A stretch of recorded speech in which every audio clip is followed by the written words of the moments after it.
This is the Franchise Basketball Insider, presented by Massengale Eye Care, Oklahoma City's leading eye care provider since 1989. Call 631-2020. Greetings, basketball fans. I'm David Garrett here at the Franchise Studio today because the Thunder are on the road. They'll be back home on Sunday to play Denver. Tonight, it's Orlando at 6 o'clock. I was at practice yesterday, and Billy Donovan talked about the opening win over the Spurs, and Dion Waiters talked about his role on the team this year on today's Franchise Basketball Insider.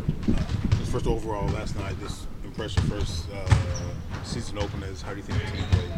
I think we did well. I mean, we can get better at things, but that's the first game. We're going against a great team, and we knew it was going to be a great test for us. And we just want to stay the course, and most importantly, get the win. A lot of people pointed out the offense late down the stretch, but what stood out to you about the defensive effort you guys put together over the final 3-4 minutes? We knew we had to get stops. I think they were scoring a little bit too easy, and we had to come together as a whole and talk and buckle down on the defensive end to get stops. And I think we got key stops down the stretch. That's just learning to communicate more now that everyone's together that you didn't have last year on the floor? Yeah, of course, but it also starts with with us. It's the first game, so we know everything's not going to be perfect out there. We're going to make mistakes, and I think once we settle down, we did a tremendous job. Is there active conversation with some of the bench guys saying, "Hey, we're going to come in and bring some energy, make an impact"? Of course, but you just go out there. You got to do your job. You know what you got to do, and you know if the team need a boost, you just go out there playing hard, and just try to do something different. Spark the crowd. Spark the team in any way. When you get a mismatch like you had against Tony Parker last night late in the game, is that something where something clicks in your mind and you're like, man, this is my spot. I'm gonna get him on this one. Yeah, of course. I knew he was in foul trouble also, and I just wanted to be aggressive, and when I was able to get the ball, Russ came to me late down the stretch, and I told myself I'm not bailing him out, so I just wanted to get to my spot, and I was able to make the shot. It seemed like Ennis may have worn down their bigs. You guys had 6 offensive rebounds in the fourth quarter. What does he do on the floor that it hurts other teams? Oh, he do a great job getting his own rebound. If he get under the basket and like a guy blocks the shot, he do a tremendous job of getting the ball back.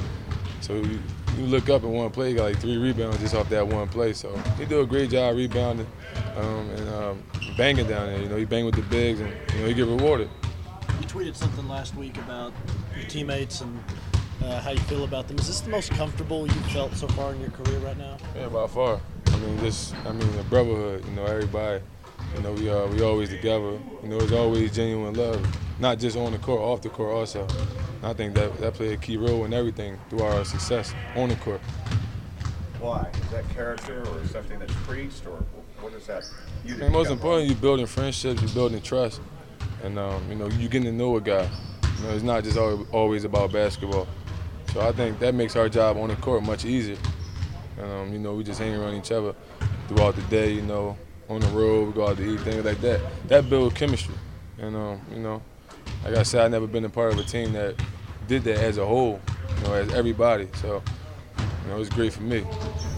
Well, I thought, coming out of the first half, we did some things that we needed to do better. I think first, as you mentioned, the turnovers. We had 11. I think we had maybe 8 in the second half. If we can keep our turnovers between 14 and 16, 13 and 15, somewhere in there, that would be great. I thought the other thing, too, is I thought we got, really kind of hurt with points in the paint in the first half. And then I thought our front court did a really, really good job of being a little bit more physical around the basket and, trying to get some of their front court guys off their sweet spots to score, which was good.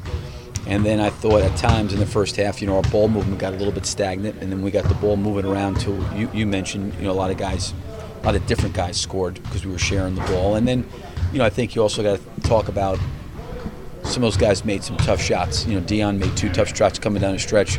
Russell's 3 at the corner was the clock was winding down, and obviously he had a clean look, but kind of the way he bounced up and shot, it was a tough shot. So there was some things that those guys did that we, from the second half, and then some of those other guys just made individual plays as well. What did you learn from what you saw from Dion overall this in the game? Well, I think with Dion is and I've said this from day one, I think he's really, really, really an underrated passer. You know, he really has got really good vision. He's a smart player. He sees the floor really well. I think when he's really attacking and he's moving the ball and he's making the extra pass, he opens up a lot of things for himself. He opens up, you know, things for his teammates. So,